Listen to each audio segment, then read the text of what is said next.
tudo bem? Estamos aqui em mais um evento aí do nosso podcast do Bom Senso Brasil e hoje temos o prazer de entrevistar Antônio Caldini Crespo. Vou fazer um breve relato aqui do seu currículo. Foi vereador, deputado, advogado, cidadão consciente com livre pensar e prefeito golpeado. Ele me pediu um currículo expresso, eu trouxe o que me pareceu importante. Bem-vindo, né? Posso chamar Xará, né? José Antônio, sobre José Antônio, né? Eu tive o prazer de conviver parte da minha trajetória profissional, acompanhando aí a carreira do Crespo como deputado no primeiro momento, depois vereador, depois prefeito. Minha mãe, como tantas pessoas, era fã dele, acabamos de rememorar um pouco aqui e tal, né? Ela gostava muito dele. E a gente fica feliz com a sua presença. Bem-vindo ao podcast Bom Senso Brasil, o espaço é seu, fique à disposição, fique à vontade.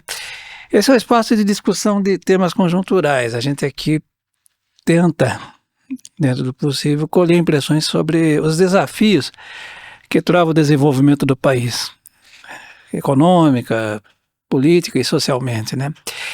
E é um prazer tê-lo conosco. O prazer é meu. Eu já os conheço como profissionais. Vocês são na elite, na nata. E elite não são os mais ricos, são os melhores na etimologia dessa palavra. Realmente é uma honra para mim poder estar aqui, trazendo um tanto da minha visão, né? Eu já sou um idoso saudável, eu fui ter meus exames, mas eu digo isso, é um privilégio estar idoso, porque infelizmente muita gente falece mais cedo, né? E a idade nos traz uma visão melhor das coisas. É como se a vida fosse uma montanha escarpada que a gente tem que subir. Sim. Cai, tropeça numa pedra, mas lá em cima o campo de visão é maior. Então, quando a gente chega lá, passa a ter mais serenidade e toma decisões menos impulsivas na vida.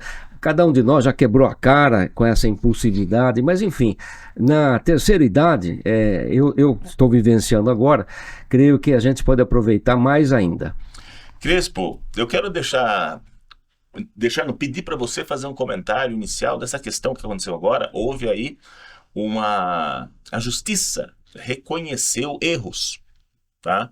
E eu acho importante colocar isso para que você tenha esse espaço para falar, porque eu pessoalmente, eu vivi um pouco daquela época e achei eu vou colocar uma palavra assim meio pesada, mas uma excrescência, a forma jurídica como foi conduzido aquilo. E eu vejo agora, independente de partido A, partido B, eu estou colocando do ponto de vista técnico, aquela situação, aquela cassação, para mim, não desceu, tá? E vejo agora que a justiça, né, está fazendo aquilo que é correto, tá? Queria que você comentasse um pouco disso. Tá bem, vou tentar resumir naturalmente, essas histórias são longas, mas ao meu ver, nós assumimos, eu e a equipe que eu consegui formar, para cumprir para a cidade em 4 anos um plano de governo que eu reputava, e até hoje eu faço, o melhor que a cidade já tinha visto. Na verdade, muitos candidatos a prefeito na história, antes daquilo, apresentavam planos, mas que depois de eleitos não os cumpriam.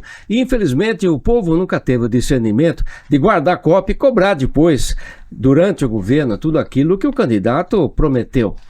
Então eu tinha essa consciência. Nasci em Sorocaba, gostava e gosto desta cidade. Eu vi aqui como uma oportunidade de executar serviços, e não apenas de manutenção, porque eu entendo que um prefeito de cidade média ou grande como a Sorocaba, ele tem a obrigação de trabalhar especialmente nos pontos críticos, né? Botar o dedo na ferida para melhorar aqueles pontos. O resto que seja manutenção, por exemplo, a coleta de lixo e a merenda, são 2 serviços muito importantes, mas que já estavam dirimidos. Era uma questão praticamente de manutenção. Houve algumas ideias novas durante o meu governo, mas não, a gente quis inovar em vários aspectos, e aí foi que a gente descontentou algumas pessoas. Eu vou chamar de agentes políticos, mas não eram só os vereadores, estes é que fizeram A cassação, houve duas, mas a primeira eu considero que nem existiu porque foi anulada pelo tribunal. Na segunda, embora eu haja recorrido, o tribunal entendeu que era assunto interna corporis do legislativo, não quis interferir, embora houvesse várias falhas ao nosso ver. Mas enfim, a cassação aconteceu porque uma quantidade de vereadores começou a pedir benesses, principalmente propinas. Eu até escrevi um livro mais de ficção, porque eu pedi uma investigação sobre a minha cassação. Pedi ao Ministério Público local, estadual e federal. E, infelizmente, nenhum deles quis investigar. Se eu fizesse, minha intenção não era, naturalmente, voltar como prefeito, mas deixar claro que aquilo não passou de uma conspiração e um golpe. Agora, as pessoas, eu creio que a maioria, pelo menos, já se compenetrou disso. Houve interesses menores contrariados e começou na Câmara e se estendeu. Houve um vetor policial, se vocês quiserem, poderemos falar. Só não citarei nomes, mas quem viveu aquele momento já conhece os nomes, não preciso eu dizê-los ou repeti-los aqui. E também um vetor midiático, também especialmente o proprietário de uma rádio em Sorocaba, também se associou aos conspiradores. Todos esses poderes juntos realmente foram grandes o suficientes para uma cassação. Só que eu não fui acusado pessoalmente de nada ligado à probidade administrativa, à questão do orçamento, ao erário municipal. Isto eu sempre guardei até com orgulho, porque, veja, ninguém muda o seu comportamento depois de quase 30 anos, desde que eu me formei engenheiro, advogado e acabei sendo convidado para a vida pública, fiz meia dúzia de mandatos. Eu nunca nem fui acusado de nada ligado à probidade em recursos públicos, nesse caso.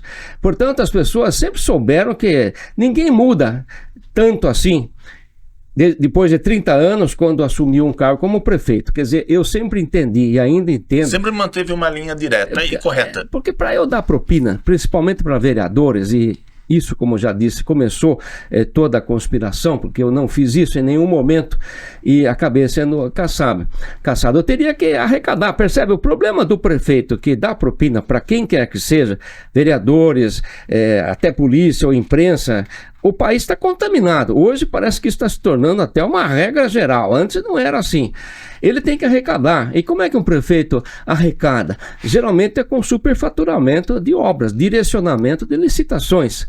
Agora tem aparecido uma modalidade nova que está rendendo talvez mais do que isso, que são os TACs fajudos de obras mitigatórias. Que essa é uma questão que muito pouca gente já percebeu, mas eu já tive denúncias que investiguei. Eu estou fora da política partidária, não tenho partido e muito menos na política eleitoral.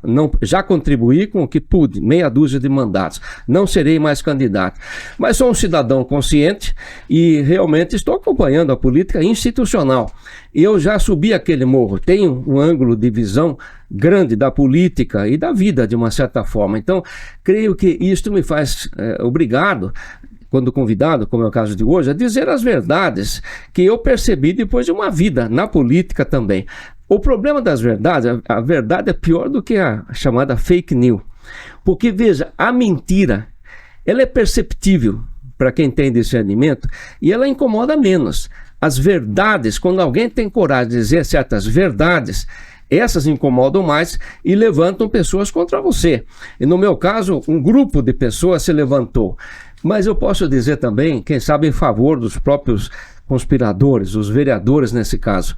Porque o meu caso não foi o único. Depois que a Dilma foi cassada em circunstâncias semelhantes, juridicamente estranhas, contraditórias, então os vereadores sentiram o gosto do sangue. Porque quem a caçou foram os políticos, deputados. Só que os vereadores no campo municipal têm o mesmo poder. Então não aconteceu só em Sorocaba. Eu posso citar Araçoiaba da Serra, logo depois da minha primeira cassação, os vereadores de Araçoiaba começaram a conspirar e a ameaçar o prefeito. Se não desse propina, ele seria cassado. Se quiser, eu posso daqui a pouco falar um pouco mais sobre esse caso. Eu tentei ajudar o Dirley no caso, não é? Mas eu não sei o que ele fez e nem perguntei depois. Os vereadores acabaram recuando por algum motivo. A motivação do recuo é um assunto difícil de se comprovar. O fato é que ele continua. A Fabiola, em Votorantim, também foi acusado e acusou situações estranhas. Então, veja, esse é o problema de vereadores, ou seja, vereadores que entendem que o subsídio não é suficiente. E o problema dessa ganância, e quanto mais você tem, mais você quer ter. Quer dizer, isso também não tem fim. E a princípio as pessoas dizem, não, eu estou arrecadando, estou roubando até, mas não é para mim, é para o partido. Como se fosse louvável ou até aceitável que alguém arrecadasse dinheiro para uma futura campanha, até porque hoje existe, eu sou contra, mas ela foi instituída, o financiamento público de campanhas. Então ninguém, em tese, precisa de mais dinheiro, nesse caso de subsídios ou propinas, para fazer a sua campanha. Mesmo que fosse a tentação muito grande, depois que o dinheiro entrou no seu bolso, para você usar com outras finalidades, que não são campanhas exatamente. Os vereadores não queriam me caçar, eles queriam propina. O problema é que, como eu não dei, eu frustrei essa expectativa. Eu citei 2 casos, que foi o de Araçoiaba e o de Votorantim, entre tantos outros em cidades mais distantes, que já aconteceram ou continuam acontecendo. Quando o prefeito atende os vereadores, eles acham um jeito.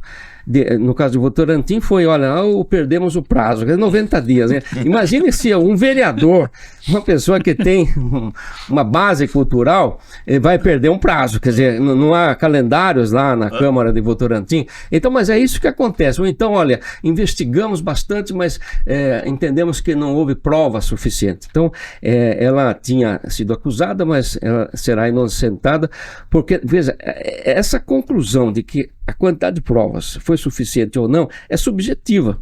Então, os vereadores, quando conspiram, mas recebem a vantagem que queriam, eles retiram a acusação e livram o prefeito. Só que o prefeito tem que fazer a parte dele. No meu caso, eu não fiz. Então, chegou quase que na véspera da data marcada para a minha cassação, não dava para os vereadores voltarem atrás, percebe? Porque aí havia se levantado, por conta de tudo isso que eles fizeram, um clamor popular contra a minha pessoa. E foi isso que permitiu que a cassação acontecesse sem comoção popular. Eles levaram meses me difamando através de vários assuntos diferentes, alguns que acabaram indo para o judiciário, e agora, depois de vários anos, as sentenças são demoradas, infelizmente. Mas não se trata de uma questão política, né? Aquilo passou, o mandato meu acabou. Mas a minha vida continuou, de certa forma, eu considero que foi um livramento. Retomei a minha atividade privada como advogado, mas eles não tinham como deixar de me caçar, né? Por poucos votos, eu nem seria caçado, mas houve tantas pressões de última hora, principalmente uma no PSDB. Também, se houver interesse, posso explicar. Eu contava que não fosse caçado, mas as pressões foram tantas, nesse caso, sobre a bancada de 3, que se esses 3 que eram aliados do meu partido há muitos anos anteriores, lá em São Paulo principalmente, mas a pressão fez com que todos votassem contra. Essa é a história, resumidamente, de por que eu fui cassado. Mas não foi probidade. Quer dizer, a minha cassação, que prevaleceu no texto do decreto legislativo, que a Câmara, minha cassação foi legislativa, é bom a gente reforçar, não foi judiciária. Nunca houve depoimentos, processo judicial a respeito. Foram os vereadores e para isso, a lei regente, que é o decreto 201 de 1967, só determina o número necessário de vereadores. Você não precisa ter prova, testemunha, não houve prova, testemunha, nada contra mim, formalmente. Mas eles queriam me caçar e isso acabou acontecendo. Eu vou contar até um caso, não sei se, talvez você não se lembre, mas assim, na época, a comissão processante, ela me procurou para eu dar um parecer sobre aquela situação, né? Eu olhei, né, falei, não tem um argumento, né? Mas não tem argumento. E aí falaram, puxa, e o pessoal havia uma pressão para que tão logo começasse o processo, você fosse afastado. Aí eu falei, viu, isso aqui vocês vão ter problemas, inclusive, com vocês, tá? Porque isso aqui é uma atitude, assim, extremamente arbitrária, a lei não diz isso. Aí existia um conflito, existiam pressões, realmente. Aí eles pediram, ó, conversa, você vai no dia lá que vai ser instaurado, que o pessoal está esperando a remoção imediata e explica isso para a imprensa. Eu falei, explico, porque não tem o que não explica, é letra de lei. E eu fui. Lá fomos na Câmara, lá tava a Globo, né, tava tudo aí. E aí o prefeito, o advogado, falei, não vai, porque não existe essa previsão de retirar durante o processo. E aí eu falei, olha, o meu parecer está aqui, é esse, não tem lógica, né? Falava-se muito da moça lá, daquela questão de diploma. Eu falei, que é isso? Esse diploma dela é válido porque foi dado, se a empresa ou não do Rio, mas foi dado com chancela do Rio de Janeiro, de um estado. Era um estado. Não existia aquilo. Mas do diploma superior. Foi dado para uma universidade. Inclusive eu citei 20 casos ali de jurisprudências, inclusive federais, em relação a isso, a validade do diploma quando existia um problema com a empresa e não com o aluno. Falei, isso é válido. Mas...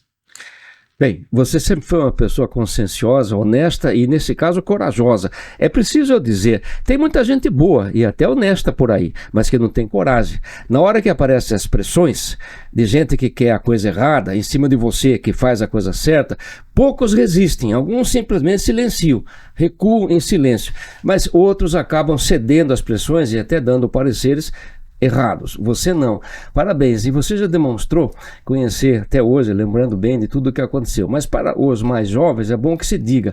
A minha cassação então não teve nada a ver com recursos públicos. E sim, por quê? Mas veja que absurdo que foi. Mas veja, falta de decoro, que é uma expressão muito abrangente. Quase tudo pode ser considerado falta de decoro por vereadores. Então, o motivo da minha cassação foi esse. Eu teria nomeado uma pessoa, uma moça nesse caso, que é a mesma moça que antes tinha sido forçada a pedir exoneração do cargo um ano antes, porque ela teria apresentado para a nomeação, existem requisitos legais, um diploma falso. Quando alguém fala assim, diploma falso, a impressão que se dá, e os vereadores naturalmente acalentaram essa interpretação, é que ela, a moça, tinha falsificado o diploma, mas não, é exatamente, fico contente de ouvir, não é novidade ouvir da sua parte, mas poucas pessoas chegaram a esse entendimento. Se houve falsidade, foi da escola, mas nem seria isso. A escola funcionava normalmente com sede no Rio de Janeiro, que é um outro estado da federação. Mas no crescimento que ela teve naqueles anos, ela começou a abrir filiais em outros estados. A rigor, deveria ter pedido autorização para isso, né, abrir filiais no estado de São Paulo, do Conselho Estadual da Educação. Só que ela não pediu, porque ninguém pedia. Não havia, e o Conselho não fazia uma fiscalização a respeito. Então montou uma sede em Sorocaba, arregimentou mais de 3.000 alunos que fizeram as provas, era supletivo, né, tinha que estudar em casa e fazer as provas lá. Havendo proficiência, eles então encaminhavam e a sede fazia o diploma, que foi publicado, no caso dessa moça, Tatiane, no Diário Oficial do Rio de Janeiro. Então foi claro que não houve falsidade nenhuma dela. Mas chamaram de falsidade, veja, o fato da escola não estar habilitada pelo Conselho Estadual de São Paulo a abrir filiais dentro do estado. Quer dizer, então não é exatamente uma falsidade. Mas como isso foi gestado na Câmara, por falta de outras coisas mais graves, que não encontrar nem contra mim, nem contra ela, então vieram com isso, e a imprensa, veja, eu falei de um vetor policial, diante de um delegado importante aqui em Sorocaba na época, que depois foi namorado até da minha vice-prefeita. Tem tantas histórias que não dá tempo numa entrevista de falar. Tá tudo no livro? No livro é ficção, tudo ficção. Ele se trata de uma cidade chamada Tiririca da Serra, um ambiente político durante o Segundo Império. Mas vale a pena ler, quem ainda não fez, no mínimo vai se divertir bastante. É um legado que eu deixo para as pessoas saberem como acontecem ainda, isso acho que nem mudou, ou se mudou foi para pior, os bastidores da vida política. Infelizmente você é uma pessoa bem formada, vê a importância da política, se esforça para ganhar, assume um cargo. Aí que você vai ver como as pressões acontecem, elas estão latentes, para não deixar você fazer as transformações sociais, porque esse é o ponto. Para fazer manutenção, as pressões não são tantas, mas quando você quer modernizar, fazer uma coisa nova, vai incomodar alguém? Desculpa a expressão chula, que está mamando em tetas daquela situação precária. Algumas vezes até o corporativismo estatutário, com relação a médicos, por exemplo, poderíamos falar muito. Foi um dos assuntos desses de transformação. Nós já tínhamos 80 mil casos de consultas em especialistas médicos, a segunda etapa no atendimento público em saúde, porque a policlínica não funcionava e ainda não funciona em razão desse corporativismo. Quer dizer, não há resolutividade, esse é o problema. Eles atendem umas 20, 30 mil pessoas por mês, mas são as mesmas que estavam mês passado ou ano passado, porque eles não resolvem o problema e também, então não vem mais casos, porque eles não têm capacidade de atender além desses 20, 30 mil casos. Então as pessoas que saem com prescrição de atendimento especializado, médico especialista, e hoje em dia, eu respeito muito, é uma categoria importante, os médicos. Mas, geralmente, os médicos de hoje não são como os de antigamente, que olhavam nos seus olhos, faziam uma anamnese, tocavam você para tentar... É o antigo médico de família. E você já saía até com uma receita para resolver o seu problema. Hoje, não. O médico mal olha, não digo todos também, mas uma boa parte, muito mais do que a metade dos estatutários aqui em Sorocaba ou em outros lugares. E depois manda você fazer um montão de exames. Só que, veja, nem sempre os exames estão disponíveis na rede pública. A pessoa é vulnerável, não tem dinheiro. Então não basta que a primeira consulta seja gratuita. Os exames são difíceis, muitas vezes nem tem na rede pública para serem feitos. E depois cai na policlínica, que também não funciona. Nós contratamos o CIES Global, que era uma empresa na época ainda jovem, mas que tinha feito um excelente trabalho lá na capital, em São Paulo. Foi o então deputado Milton Flávio, meu amigo, que indicou, e eu fui ver. E nós confirmamos que era uma grande solução. Esse médico, infelizmente, depois do acontecido aqui, acabou sendo assassinado por bandidos lá em São Paulo. Não foi um crime político. Mas, enfim, aqui em Sorocaba, isso foi instalado num terreno, lá no Jardim Novo Horizonte, terreno baldio, porque o trabalho deles era temporário. Eles vinham com containers metálicos e tendas plásticas para que as pessoas fossem atendidas sem sol nem chuva, né? E nos containers tinha até tomógrafo, ressonância magnética. Ou seja, a promessa que eu fiz na minha campanha, isso estava na esteira. É um trabalho para diminuir a situação. Em 15 dias, e eu ainda acredito que isso é possível, se houvesse honestidade e resolutividade. Em 15 dias você resolve todos os problemas daquela pessoa. Não só a consulta primária, secundária, exames, você resolve. É possível que isso aconteça, mas os vereadores criticaram tanto, denominando aquilo de tenda dos milagres, dizendo que estava havendo corrupção, que já era uma mentira, porque eles se basearam no fato de pegar lá um CPF de um cidadão que num dia foi atendido e houve 2 apontamentos de despesas. E então eles disseram, tá vendo como tem corrupção? Estão pagando em dobro, alguém está ficando com o segundo pagamento. Só que não foram verificar que ele estava com um problema em cada uma das 2 pernas.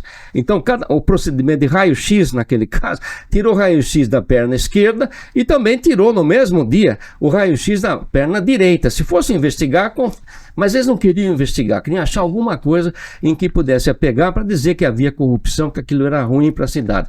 Então, e a imprensa junto, tá? Naturalmente os profissionais não eram vocês, mas uma parte da imprensa podre, que por dinheiro também, veja, acaba entrando nisso e criou um clamor negativo, que porque os pareceres acabaram vindo também nesse sentido, gente boa, que acabou dando parecer contra aquele atendimento temporário do CIES Global. Então aquilo que podia ter resolvido, hoje está mais de 100, alguns dizem chegando a 150 pessoas aguardando uma consulta na policlínica. O atendimento para quando você fica meses ou anos aguardando uma consulta e essa nunca acontece. Então só citei esse como um exemplo do que quando você quer transformar, você incomoda. Um pouco pelo contraste até. Eu entendo a importância do estatutário, mas o corporativismo dele impede que as melhorias aconteçam pelo contraste. Até com os cubanos que estiveram aqui e diante da população eram muito elogiados. Por quê? Simplesmente porque olhavam nos olhos do paciente e estavam à disposição 8, 10 horas por dia. O médico de Sorocaba trabalha 3 horas por dia. Essa é uma outra história que fez com que, no governo Vitor Lippe, eles que tinham uma jornada de 6, passaram até 3 horas de jornada. Então é impossível que você possa atuar bem numa cidade com médicos que trabalham 3. Quando o cubano veio, os elogios passaram a ser a respeito dos cubanos. E isso contamina negativamente os outros, né? Mostra o contraste, né? Tem um pouco a ver com terceirização. Quando você terceiriza e dá certo, isso incomoda o corporativismo estatutário, porque as mães das crianças pensam, olha, aquela escola lá é terceirizada, e eu sei porque eu moro no bairro vizinho, aquelas mães estão elogiando, a minha não, professor. O problema é o absenteísmo. Na escola pública de Sorocaba, talvez em outras cidades, os professores faltam. Quer dizer, a mesma criança ao longo do ano tem 3, 4 professores diferentes. E como não há livros nem apostilas, o novo professor chega na sala de aula, tem que perguntar para os alunos o que o professor antigo deu a última vez. E eles também não sabem. Estou dando só exemplo de como nessas áreas tão importantes nós estamos à beira de um caos. Só não é mais caos porque também a cultura não está exigindo muito das escolas e nem dos médicos. Muitas pessoas se acomodam ao que é ruim. Como é que está sendo administrar esse desgaste aí, depois da decisão que reverteu todo esse processo que a gente comentou, discutiu aqui? Qual que é a imagem do Crespo hoje perante a população que o conheceu, que o elegeu? Eu não sei, sabe, nem me importa tanto atualmente, né? Claro, todos nós gostamos de ser bem falados, mas sabe...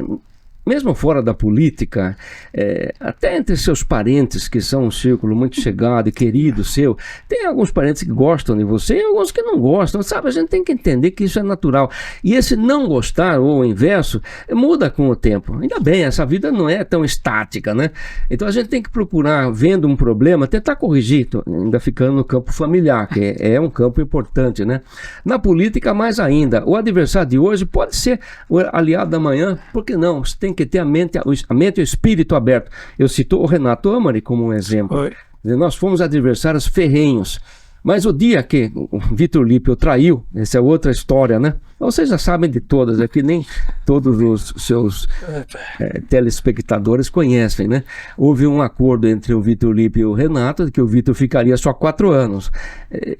Esses acordos aconteceram, mas não soube nenhum caso em que quem foi convidado cumpriu. E depois de 4 anos o Vitor não queria, gostou da poltrona, não queria sair mais. Brigou, o Renato queria voltar e, portanto, ele saiu do partido e veio para o MDB, que era um partido aliado meu. Então a gente sentou, eu nunca esqueci, tínhamos que sentar, né? Nós que tínhamos sido adversários... Você era do DEM, né? DEM, PFL e DEM, o Renato PSDB, veio para o PMDB, do Jefferson Campos e do Flávio Chaves, que eram aliados meus. E aí eu e o Renato sentamos, olhamos no olho do outro e em poucos minutos de conversa percebemos, primeiro, que não havia nada pessoal, nunca houve antes, eram problemas de campanha. A campanha eleitoral, você tem as suas equipes, maioria remunerada até, que naturalmente querem valorizar o seu passe, né, o contrato eleitoral, e eles então começam, por motivos fúteis até, brigar com os cabos eleitorais da campanha. Algumas vezes chegam às vias de fato e apimentam essa história quando vão no chefe, que é o contratante, o candidato, né? Então, essas coisas que fazem com que haja uma adversidade maior. Com o Renato, nós percebemos que não havia nada pessoal e, diante das novas circunstâncias, ficamos amigos, aliados até hoje. Eu o visito regularmente, embora, infelizmente, ele esteja adoentado, né? Ele quase não está conseguindo se comunicar mais. Mas dou exemplo de que a gente, quando tem mente aberta, veja, essa mente aberta significa, mesmo que você ache que tem uma convicção sobre alguma coisa, admita a possibilidade de não estar errado necessariamente, que você possa vir a conhecer um novo argumento, um viés diferente, muda a sua opinião. Você cometeu uma falha, se desculpa, vamos em frente. Quer dizer, eu me considero hoje um livre pensador, cuja definição é exatamente essa. Eu não sou de direita nem de esquerda e tive um professor de cursinho. Você tem bom senso? Eu acho que sim.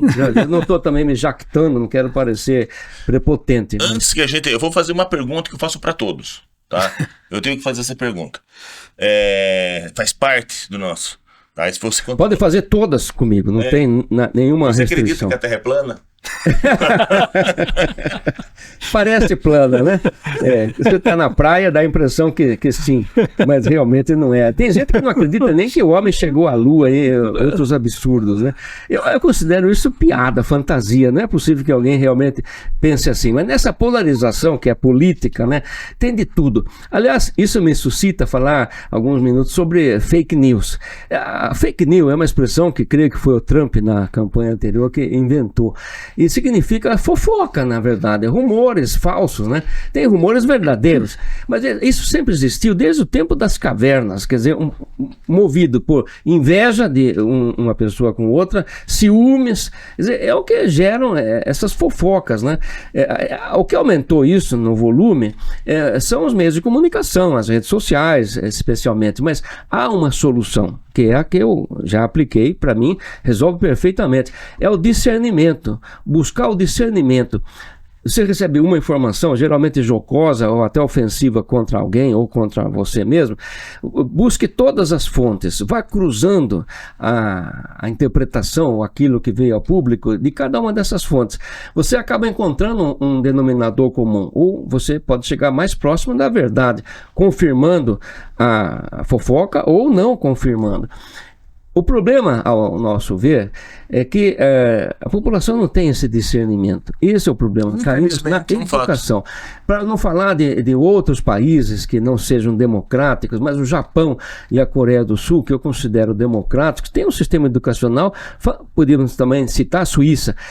A Suíça a gente evita de citar porque é realmente um país do primeiríssimo mundo, parece muito distante da nossa realidade, mas Japão e Coreia do Sul, a educação é excelente, a gente, pelo menos comparando com o nosso padrão aqui, e as crianças não só aprendem tabuada, e por sinal isso eles aprendem muito bem, mas também tem atividades culturais e de formação de personalidade dentro da escola, porque há muitos anos que, além do homem, a mulher também trabalha. Nós temos que respeitar o direito das mulheres de trabalhar. Com isso, quem educa os filhos tem que ser mais a escola mesmo. As escolas têm que assumir isso na sociedade moderna, elas têm que educar as crianças, porque chega de noite que o pai e a mãe voltam do serviço, estão cansados, não conseguem, muitas vezes o filho já está com sono até. Então, é claro que o convívio familiar é importante. Eu não sou da direita nem da esquerda, e nem cultuo personalidades, porque todas são falíveis, desde a gente mesmo como esses líderes políticos. Então, alguém me perguntou, você é bolsonarista? Não sou. Você é do Lula? Também não sou. Eu cultuo valores que, ao meu ver, esses valores, por sinal, são absolutos e imutáveis. É um assunto polêmico, mas para mim não. Que é Deus, família, pátria, liberdade. Por coincidência, há pessoas, o Bolsonaro é um deles, que prega o mesmo culto. Então, me aproximo daqueles por esse motivo, mas não pelas pessoas que estão dizendo isso. Porque eu acredito em valores absolutos. A liberdade de expressão, para mim, é um valor absoluto. Ultimamente, o Supremo Tribunal veio com uma conversa que antes nem existia, e o que choca é dita por eles, os principais juristas, né?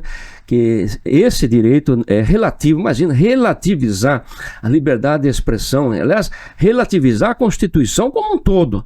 Você é também um excelente jurista ou intérprete das leis, e eu entendo, olha, o problema do Alexandre de Moraes ou os ministros é isso, os abusos que cometeram.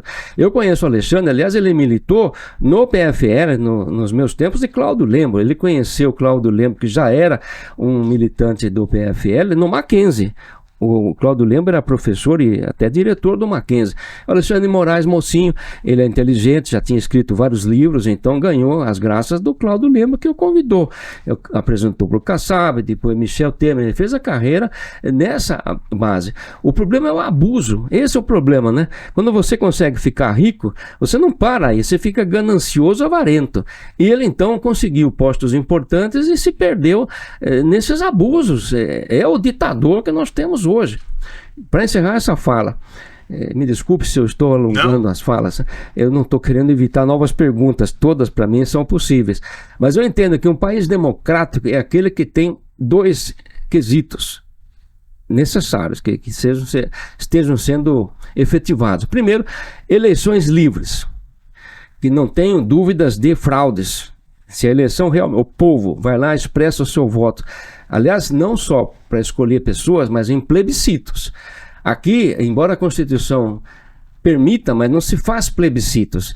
Estados Unidos não é também um país perfeito, mas é o que eu sei, lá eles nem pensam usar a urna eletrônica, não é só pelo risco de fraude, é porque eles juntam na eleição de nomes plebiscitos, perguntam um montão de coisa para a população e depois aplicam o que a maioria deseja. Aqui não se faz plebiscito nenhum porque os governantes no fundo sabem que a população vai, mesmo que sendo pessoas vulneráveis ou não cultas, essas pessoas sabem o que é melhor para elas e para a coletividade. Só que os líderes políticos não querem que isto aconteça. Então não faz plebiscito. Não vai se fazer um plebiscito, por exemplo, por emenda parlamentar secreta. Se colocar isso, todo mundo fala então, não. Pois é.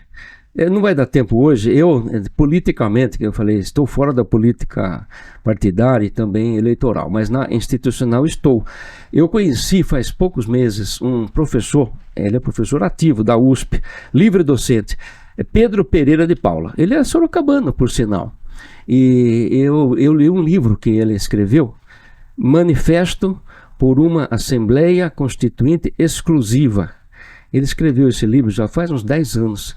Eu tive dificuldade de achar. Li, achei fantástico o trabalho dele. Ele foi uma das pessoas, entre milhões, que foi à Avenida Paulista em 2013, que até hoje marcou na história, porque realmente não foi suscitada por nenhum político. Eles nem apareceram lá. Não tinha bandeira de partido nenhum. Parece que a Prefeitura de São Paulo exorbitou no valor da passagem lá de ônibus por alguns centavos. Então, eu lembro disso. É incrível se lembrar. O povo foi às ruas e se manifestou contra o abuso, que no caso a passagem, né? E ele estava lá, e aí que ele teve essa ideia. Tem muita coisa que podia melhorar nesse país, mas que os políticos lá em cima, que já estão viciados e corrompidos, não querem que mude, querem que aquela história de você dar os anéis para não perder o dedo. Essa é a nossa demagogia e corrupção. Eu não quero dizer que devia mudar a bandeira atual para isso, em vez de ordem e progresso, demagogia e corrupção. Mas se fosse escolher apanágios para identificar o país hoje, ao meu ver, é isso. Portanto, a proposta desse professor, eu encampei. Nós estamos tentando embasar um movimento de adesão popular, colhendo assinaturas pela internet, para protocolizar depois, temos que colher 1,5 milhão de assinaturas em 5 estados, protocolizar no Congresso um pedido de plebiscito para a convocação de uma Assembleia Constituinte exclusiva, mas não os deputados não poderão nem se candidatar. São cidadãos comuns que façam campanha, sejam eleitos só para isso. Exclusiva porque quando termina esse trabalho, você fica proibido de participar de qualquer outro cargo ou eleição, para você não ser conspurcado pelo próprio trabalho, nem beneficiando, nem prejudicando. Eu não quero me estender, mas foi o que Afonso Arinos, a convite do Sarney, fez em 86. Reuniu uma comissão de notáveis, eu li aquele trabalho recentemente, estou estudando esse assunto. Um conteúdo fantástico, grande talvez, deu 400 e poucos artigos. A nossa já ficou grande. Mas aí o Congresso, é aquela história, né, que está corrompido, viciado. Ele percebeu que essas transformações iam prejudicá-los e forçaram o Sarney, encostaram o Sarney na parede para engavetar. E é o que ele fez, engavetou o trabalho da comissão Afonso Arinos.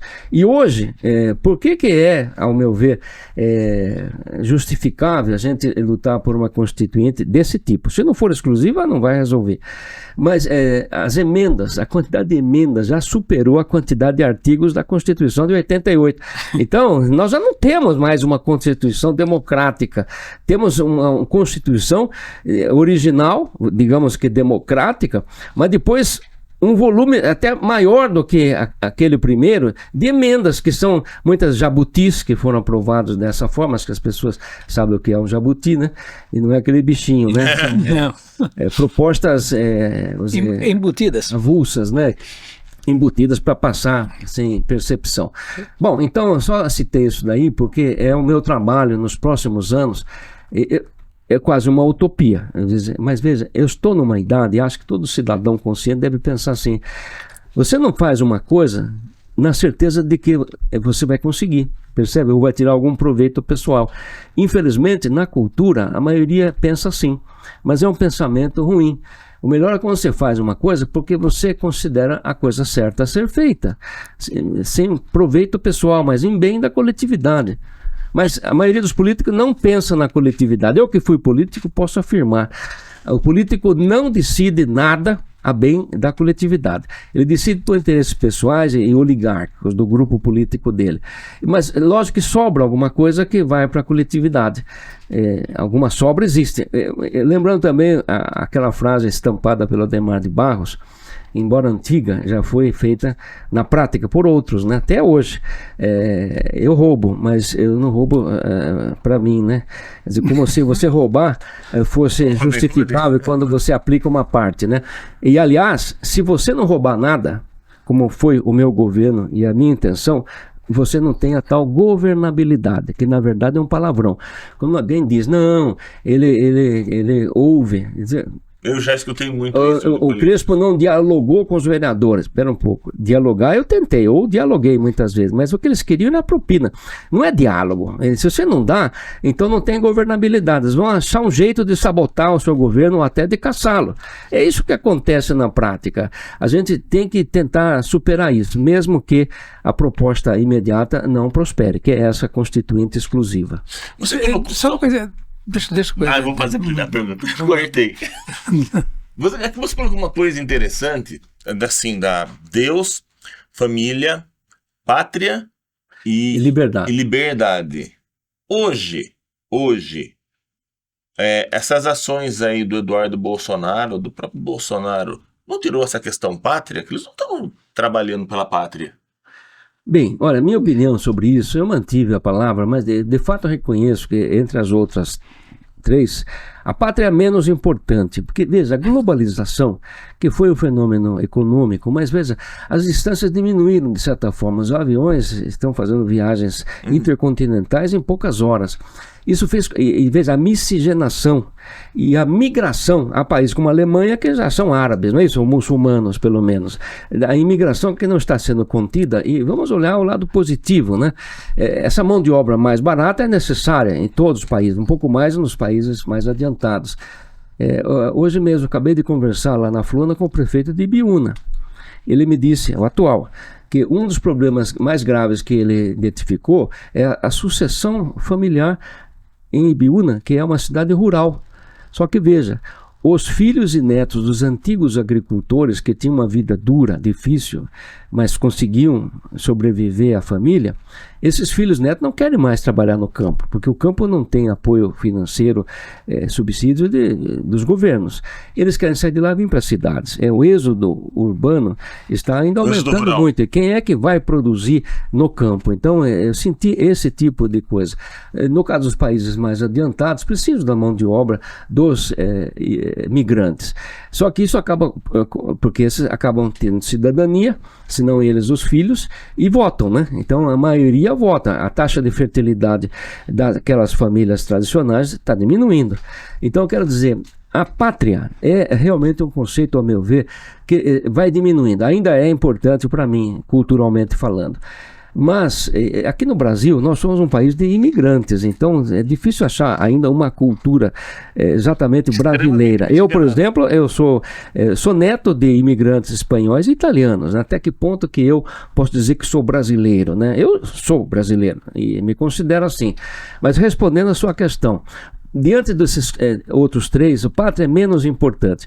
Podíamos também falar, mas desculpe ficar enveredando, no possível governo mundial, que não é a ONU. Né?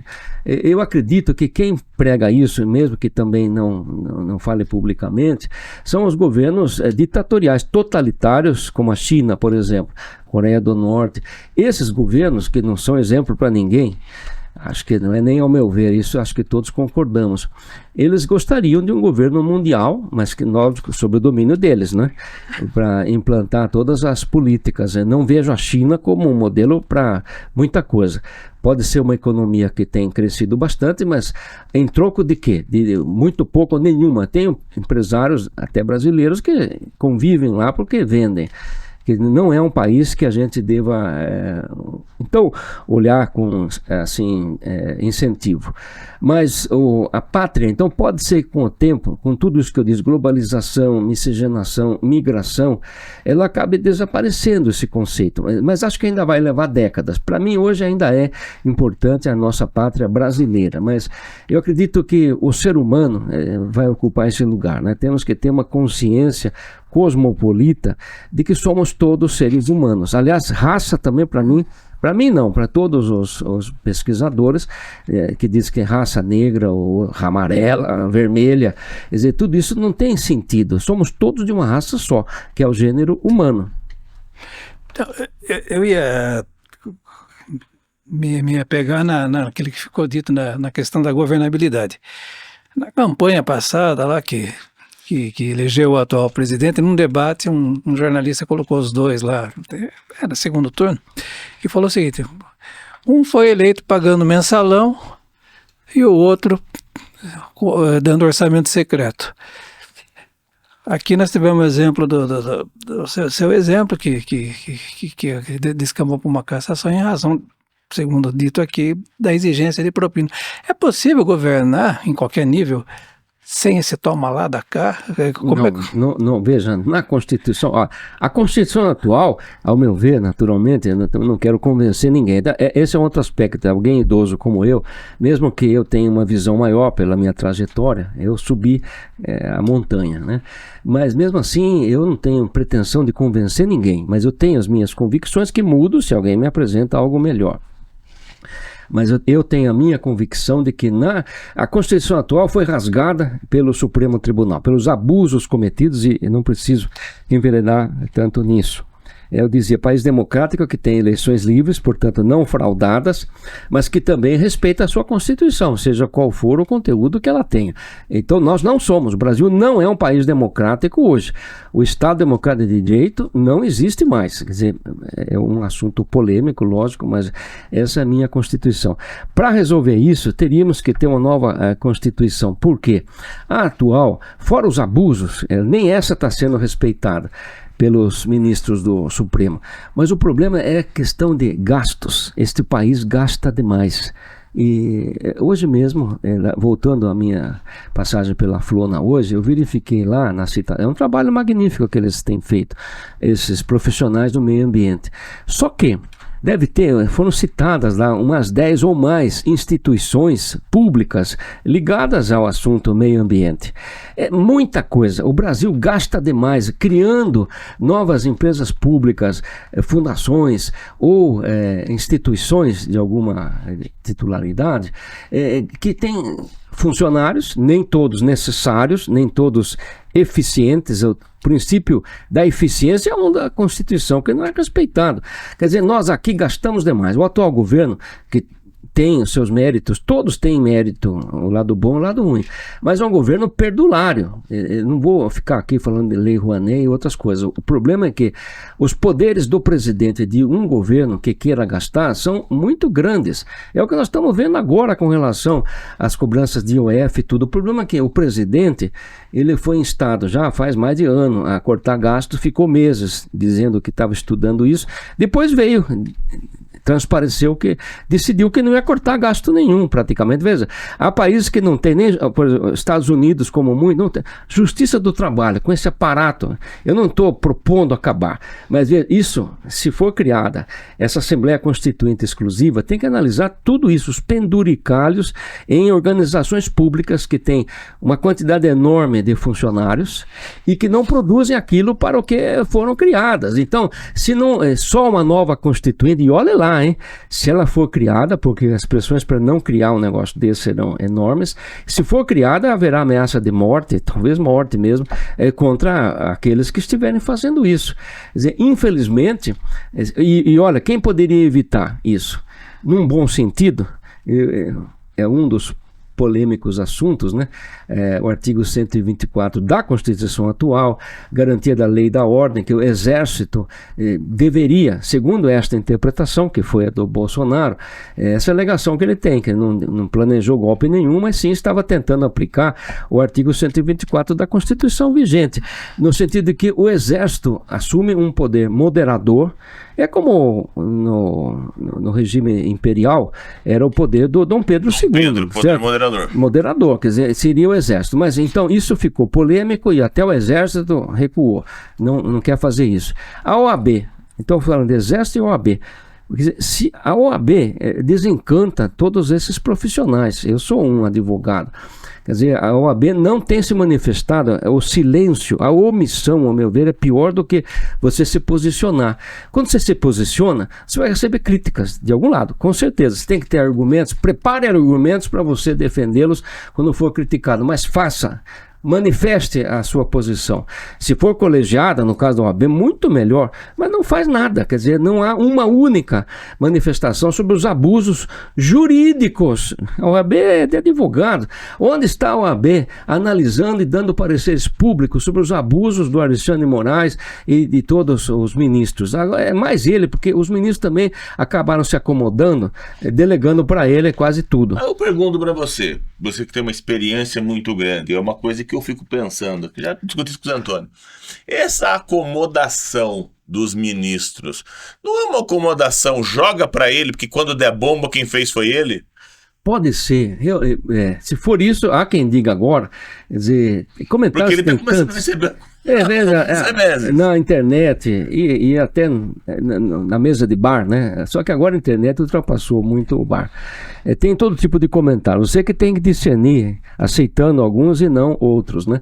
Mas que agora o Alexandre tá a ponto de cair, porque esse apoio, essa delegação dos poderes dos outros colegas sobre ele, como ele abusou demais, vão retirar.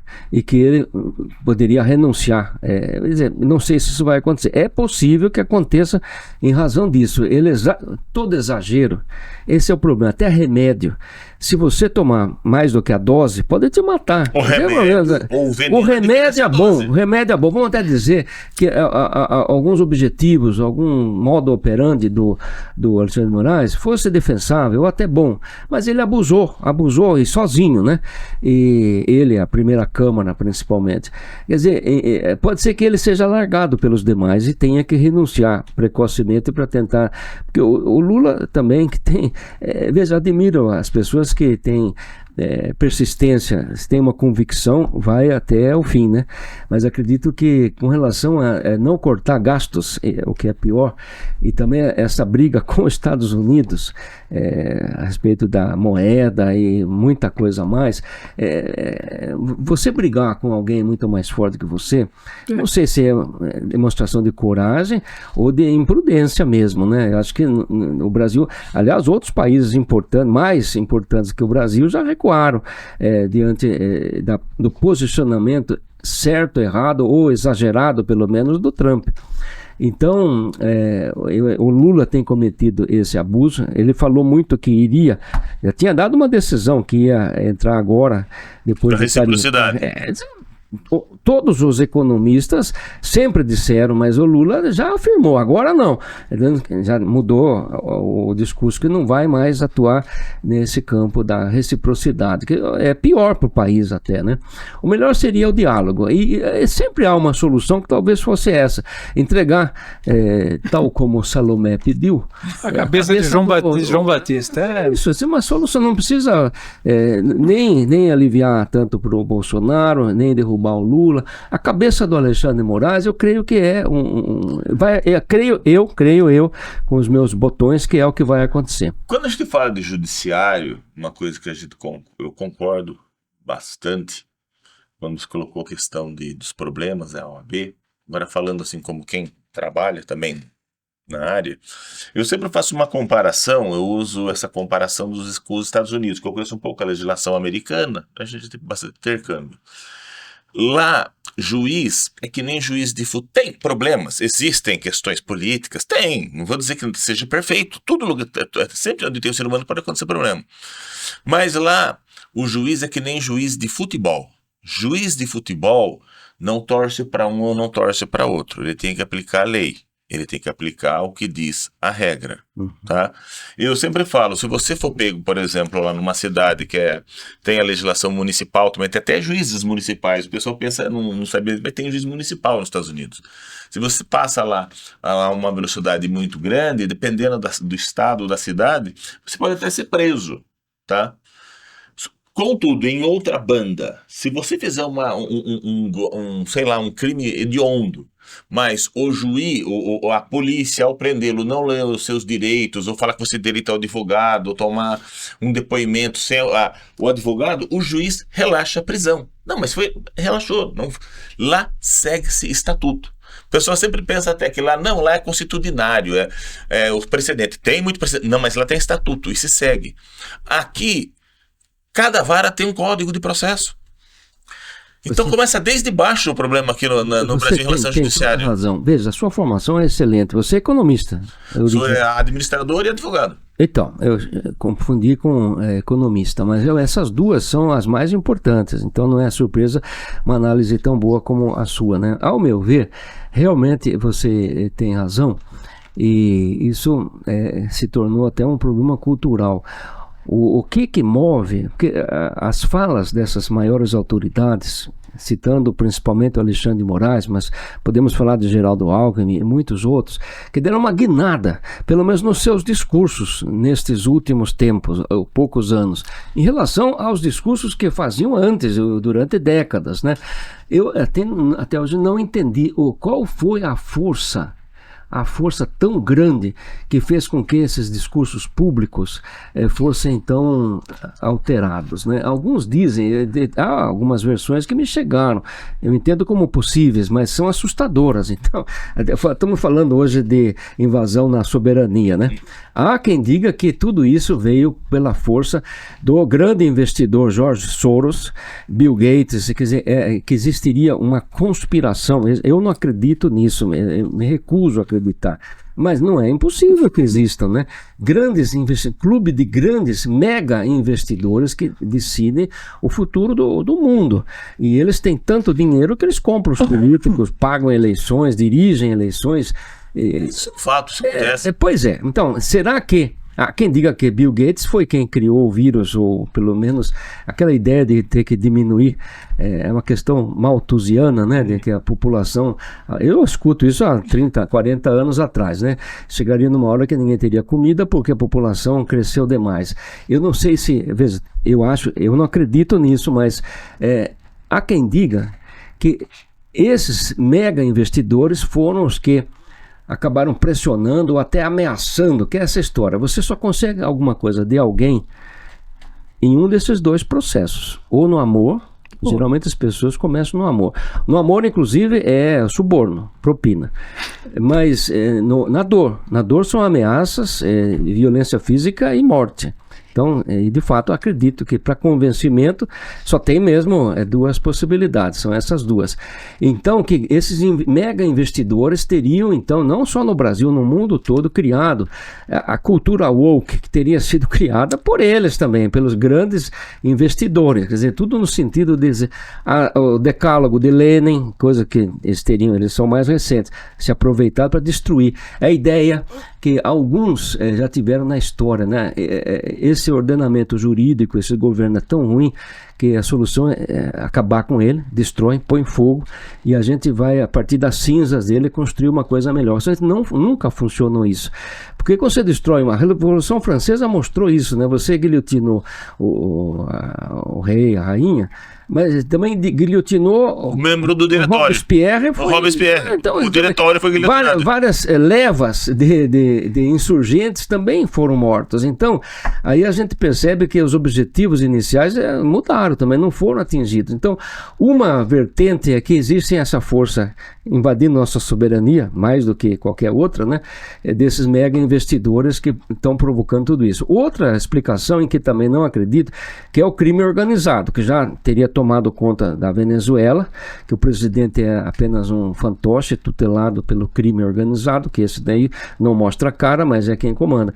Que aqui as facções de crime organizado, como o Comando Vermelho e outras, estão se unindo nacionalmente até, desde Maranhão, Rio Grande do Sul. Veja, também é algo tão assustador que eu prefiro não acreditar. Entendo que aí no amor ou na dor, diante de ministros que começaram, que você é advogado, a lei te permite, advogado tem que defender qualquer um que o procure, inclusive bandido. E muitos advogados criminais não fazem essa pergunta pro cliente: olha, você quer que eu defenda você do seu crime? Mas me diga, você cometeu de fato? A maioria não faz essa pergunta, porque ele tem medo da resposta, né? Se ele disser, não, de fato, eu cometi, pode ser que o advogado não queira, é uma ética apenas, né? Mas então, se um atual ministro, ele for, porque talvez o Supremo devesse ter exclusivamente juízes de carreira, togados mesmo, não esses aventureiros alguns que foram para lá por indicação política. Essa outra coisa para a Constituinte exclusiva revisar. Eu também entendo que esses cargos vitalícios deveriam acabar todos e da forma como eles chegam lá. Mas suponha que você, como advogado privado, tenha sido procurado pela organização criminosa, crime organizado, e tenha aceito várias causas. Veja, mesmo você acaba percebendo que está defendendo bandidos, e os piores bandidos que existem, né? Você acaba, de certa forma, no seu subconsciente, parte da quadrilha do bandido. Esse é o grande... Aí você é indicado e fica ministro do Supremo. Se você for ameaçado por alguém, e até essas denúncias têm acontecido, que a imprensa cooptada também não divulga, né? Quer dizer, eu fui caçado numa conspiração municipal pequenininha, né? Certo? Você foi peixe pequeno. Me sinto que sou privilegiado, né? Então, veja, se isso existe, que eu estou defendendo aqui o Alexandre de Moraes, coitadinho, e os outros, né? Eles tinham nódoas no passado, todos temos, maiores ou menores, né? E eles foram confrontados em chantagem com essas nódoas deles. Então, depois que você aceita a primeira vez, dificilmente você escapa, né? Então é essa outra vertente, porque como você tem hoje, até hoje a internet mostra discursos do Alexandre de Moraes que pareciam de direita, usando a polarização, né? E agora não. Então, como é que alguém muda radicalmente assim de um dia para outro? O motivo só pode ser um desses, não vejo outro. Vamos para a pergunta do milhão? Vai, a pergunta do milhão. Só para encerrar aqui, eu sou advogado e gosto de estudar, mas não me considero nenhum professor. Mas essa questão, se o bom juiz, agora a consciência desse que fez concurso e tomou posse, se ele deve realmente decidir em razão do direito positivo, interpretar as leis existentes, ou ele deve fazer justiça. Acho que é Kelsen, no tempo de Kelsen, que é um grande jurista, que ele levantou essa questão. Há quem diga que o juiz deve, acho que os modernos, os garantistas, eles acham que o juiz tem que fazer justiça. Portanto, eles descartam, extrapolam a lei, extrapolam e descartam mas todas as leis. E dela... olha, não é nem o conceito consuetudinário, que ao meu ver, algo possível na Inglaterra, assim. Quer dizer, o atual juiz brasileiro, a maioria pelo menos, eles querem fazer justiça, de boa ou de má fé. Se for de má fé, porque está ganhando dinheiro do crime organizado, então é mais fácil de explicar. Mas vamos supor que não, ele quer fazer justiça, mas sem se importar com o ordenamento positivo, né, as leis. Então ele vai, só que aí cada juiz decide uma coisa diferente. Esse é o problema, fica pior do que o consuetudinário e muito pior do que aquele que decide. É mais ou menos que nem o professor que eu falei. Hoje não tem, eu tentei implantar o SESI com apostilas aqui em Sorocaba. Não ia substituir professoras, mas era um sistema de treinamento de professores e apostilamento. Também conseguiram acabar com essa proposta. O que acontece? Olha, professor, geralmente mulheres, são heroínas de ir enfrentar uma sala de aula, que os alunos, uma boa parte, mesmo sem celular, ficam só zoando a aula toda, não prestam atenção, você não consegue dar aula, você faz prova, quando faz prova, que agora com a progressão continuada também não precisa de prova, o professor tem que aprovar todo mundo, senão ele vai sofrer as consequências. Se um aluno agride você na sala de aula, você não pode mais levar na diretoria. No meu tempo era assim, ou que o diretor ia mandar uma cartinha para o seu pai. O pai vai contra a escola se fizer isso. E o diretor vai contra você, professor, porque ele quer tranquilidade na vida dele. Então, realmente, essa situação está levando a um caos cultural, que não é bom para o país. E está piorando esse processo. O projeto Bom Senso Brasil, ele, como foi dito aqui, ele discute uma agenda, né, de longo prazo para mudanças, para que o país trilhe o caminho do desenvolvimento, tanto econômica como política, como socialmente.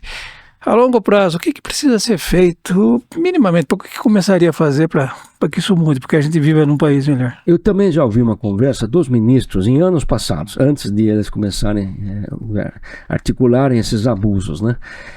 No sentido, e eles tinham razão, eu dava razão para esses comentários que a imprensa trazia, comentários de ministros do Supremo, críticas ácidas contra o Legislativo, Brasília. Veja, a Câmara de Sorocaba tem problemas até de ética ou de probidade. São Paulo também tem Assembleia. Agora em Brasília é pior de tudo, né? Eu nunca vivi naquele ambiente, mas eu visitei o suficiente para perceber. Porque lá está o dinheiro. Esse que é o negócio. Lá está o grande dinheiro, portanto as piores coisas acontecem lá. Então eu percebi muitas críticas dos juízes, ministros dos tribunais contra os parlamentares. E eu sempre dei razão aos juízes que criticavam. Porque cá entre nós, o que o Congresso Nacional faz? Eles passam, nem o orçamento que tem, o orçamento é para o ano seguinte, né? Nós estamos aprovando o orçamento do ano em maio, já aconteceu um ano que acho que chegou em setembro. Só isso já explica. Quer dizer, e por que não faz? Quer dizer, não faz porque, na verdade, raras vezes eles votam e decidem por uma maioria. Eu senti isso na Assembleia também. Quer dizer, eles acham que esse processo não é bom e é o melhor decidir por maioria. Por isso que é uma casa colegiada, né? Mas não, como não há consenso, eles ficam trabalhando para que aconteça o consenso. Então, por isso que leva, não vou dizer nem semana, meses ou anos para que o consenso aconteça. Por que não acontece o consenso? Os deputados, senadores, nem discutem o conteúdo, o teor da matéria. Eles querem alguma coisa em troca. Aí vem as emendas. Olha, essa polêmica sobre as emendas, para quem está contestando as emendas secretas é o Flávio Dino, que é do governo Lula, que é alguém de esquerda já desde menino, né? Quer dizer, para que ele estivesse agora tentando brecar essa corrupção deslavada nas emendas, então, para ele fazer isso, quem sabe prejudicando o governo nas votações, é porque a situação extrapolou todos os conceitos possíveis, né? Quer dizer, há uma corrupção, não é generalizada, ela é também. Mas veja, antigamente as comissões eram de 10%, né, tradicionalmente. Depois para trazer 20%, 30%, 50%. Não, hoje de 10% é obra. Então, por questão de obra, para exemplificar isso. O tarifaço eu não sou melhor do que ninguém. Eu tomo esse cuidado de que a soberba, a arrogância não me contaminem. Mas veja, eu faço a coisa certa. A minha experiência na Assembleia, eu fiquei mais tempo lá na Assembleia, sobre as emendas, eu vi as emendas nascerem, esse vício, essa prática de emendas. Começaram com o governo, foi quando eu comecei também. Eu não sei se havia antes, eu acho que não nesse volume. Era o Walter Feldman, o secretário da Casa Civil, que é uma boa pessoa, mas ele era apenas secretário. A Assembleia começou a fazer pressão. Quando o governo do Estado mandava lá o orçamento, eu não serei constituinte, mas se eu fosse, uma das coisas é isso, entregar de uma vez o orçamento para o Legislativo. Que hoje ele não faz orçamento e fica emendando, mas emenda de uma tal forma que descaracteriza, até inviabiliza o próprio orçamento. Melhor que ele fizesse, porque se ele fizesse, ele seria responsável pelo que teria feito. Hoje não, é muito fácil ele ficar só criticando, fazendo emendas. No primeiro ano do governo Covas, nós chegamos, e aí eu estava lá, eu vi isso, mais de 15 mil emendas sobre orçamento. É impossível que haja tanta falha na peça base que o governo faz, né? Então eu percebi que eram emendas no sentido de trazer dinheiro para as bases eleitorais. Mas por que eles fariam isso? Não é tanto pelo desenvolvimento da sua região, é porque eles queriam transformar. Por que um político quer tanto cargo? o que eu trago cargo, nomear alguém diretor de uma estatal? Por que é tão importante para esse político? Não é pelo prestígio, é porque ele vai colocar lá uma pessoa que gere propina para ele, o deputado. Essa é a grande verdade, é óbvia para mim. Só que a imprensa não esmiuça muito isso. Então essa é a briga por cargos. As pessoas querem usar os cargos para obrigar o indicado a direcionar licitações e dar a porcentagem, uma espécie de rachadinha também, não é de funcionário, mas é rachar os benefícios do superfaturamento para a pessoa que indicou o fulano, que é diretor financeiro, administrativo da empresa.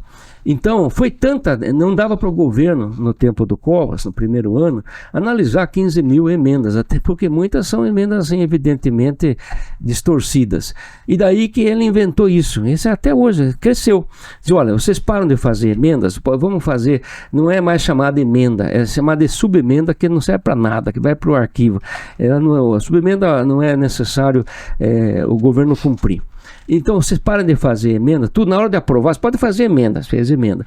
Mas na hora de votar, transforma tudo em subemendas, não é obrigado. Mas, desde que você, deputado estadual, nesse caso, você receba do governo um dinheiro para você gastar com obras na sua região. Então, veja, é outra forma de atingir o mesmo objetivo. Porque aí o prefeito que tem uma verba, digamos, hoje aumentou, deve estar uns 10 milhões, se não for mais, né? Dizer, publicamente, acho que o número é esse. Cada deputado estadual tem 10 milhões, não é para ele, mas é para fazer obras na sua base. Então, o governo garante isso. Muitas vezes não cumpre, mas garante. Aí fica esse jogo. Se ele não cumpriu até o mês de junho, julho, aí eles ameaçam não votar um projeto de interesse. Essa aí é a política viciada que cristalizou. Mas, para finalizar, se o governo manda essa emenda, você indica ao empresário, a empresa, a empreiteira que vai fazer obra, e aí vai te passar a sua comissão. Então é isso mesmo. Se você não recebe a comissão da pessoa que você colocou num cargo, que toma essa decisão, você recebe a emenda para... Então o Flávio Dino está certo, eu não sou petista, mas eu sou livre para elogiar o Flávio Dino, não sei até onde ele vai com isso, mas ele devia ter ficado, já flexibilizou um pouco, devia ter proibido, ele que é ministro, todas as emendas, acabar com a emenda. Mas isso não vai, então a resposta é, isso não vai acontecer nesta Constituição, nesse estado de coisas. Tinha que haver uma ruptura. Tem a ruptura militar e a democrática. Eu prego uma ruptura democrática, que é uma utopia, talvez. Se for assim, eu não sei onde é o fundo do poço. Tem hora que a gente já acha que já está no fundo do poço, aí acontece uma coisa pior, você né? cai um pouco mais. Esse fundo do poço realmente não tem fundo, né? Mas, olha, esse é meu pensamento, eu vivi, eu afirmo que se eu estivesse na política partidária, eu não podia dar essa entrevista, percebe? Que uma crítica que você não pode fazer, podia ser, o deputado que falou das ucranianas, lembra? Lembra? Que é o Duval, né? Arthur Duval, lembra? Por que ele foi cassado pela Assembleia? Não foi por falta de decoro, falando que as ucranianas eram mulheres fáceis. Ele foi lá e ele voltou num telefonema, falou isso e foi cassado por essa falta de decoro. Mas não foi o motivo. Ele estava cometendo meses antes na Assembleia esse defeito que eu não fiz isso, eu criticava outras coisas, mas lá dentro, se você começar a criticar as falcatruas, a corrupção dos seus próprios colegas, eles vão botar maconha no seu carro e você vai ser preso por tráfico de drogas, certeza absoluta. Bom, com essa aula que a gente recebeu aqui de política, de entendimento, de lucidez, nós encerramos mais esse episódio do podcast Bom Senso Brasil, agradecendo aqui a presença do ex-prefeito Crespo, que afirma categoricamente que não tem pretensão eleitoral, mas dizem que política que são como as nuvens, né? Tudo muda. Que eu vou te dar uma resposta. Não será surpresa. Eu sei que há quem pense isso. Eu estou me expondo, mas eu tenho idade, eu tenho saúde. Por que eu vou recusar essas entrevistas? Agora eu vou lhe dizer, se eu saísse candidato, eu acredito, toda campanha é difícil. Só que o meu desgaste foi maior em Sorocaba do que na região. Podia sair candidato a deputado. Sim, o meu prestígio na região nunca foi muito abalado. O meu problema não é ganhar uma eleição, é difícil. Meu problema é como trabalhar depois. Quer dizer, não dá, mesmo que eu queira mudar para eu ser um desses corruptos, eu não consigo, porque o cara que não tem talento natural na corrupção, ele vai ser o primeiro a ser pego. Então é melhor ele não entrar por aí. Quer dizer, eu me considero que eu não tenho talento para fazer coisa errada. Então é melhor fazer a coisa certa. Mas o meu problema é que esses ambientes estão tão degradados que o problema meu não é me eleger, é como é que eu vou fazer depois de eleito. Esses ambientes, seja na Assembleia, em Brasília, pior ainda, até na Câmara daqui, só pioraram. Eu vou ser caçado de novo. Eu poderia até continuar sendo eleito e caçado aí. Eu não estou com direitos políticos suspensos. Poderia. Então, a Dilma também não teve direitos políticos. Isso tem que ser expresso no decreto de cassação. No dela não foi, no meu também não foi. Mas o meu problema não é nem esse jurídico. É que realmente a política piorou muito. Por isso, em parte, que eu aderi ao professor Pedro Pereira de Paula. Embora utopia, na vida você tem que se apegar em algumas coisas, até que sejam utopias. Eu pretendo trabalhar isso no sentido de coletar 1,5 milhão de assinaturas. Ainda está muito precoce, embrionário esse trabalho, mas é uma coisa que é um legado, que mesmo que não consiga, aquela história do passarinho, né? Aquela alegoria do passarinho que diante do incêndio ia no lago, pegava uma gotinha de água e jogava no fogo, né? E alguém pergunta, você vai apagar o incêndio? Não, eu não vou apagar o incêndio, mas estou fazendo a coisa certa, né? A minha parte eu estou fazendo, né? É isso. Eu pretendo estar em São Paulo dia 3, não sou bolsonarista, mas para engrossar o coro dos que estão vendo abuso. Já que a OAB não vê e ninguém tem coragem, mesmo quem vê não fala, eu serei um pontinho lá na multidão. Alguns dizem que não vai ter ninguém, outros dizem que vai ter milhões, não importa para mim. Eu, como cidadão, estou fazendo a coisa certa, consciente, me considero consciente. E acho vocês é que são experts nisso, no bom senso, né? Eu acho que tenho bom senso. Esse, então, foi mais um episódio do projeto Bom Senso Brasil, que hoje ouviu o ex-prefeito Crespo. Muito obrigado e até a próxima.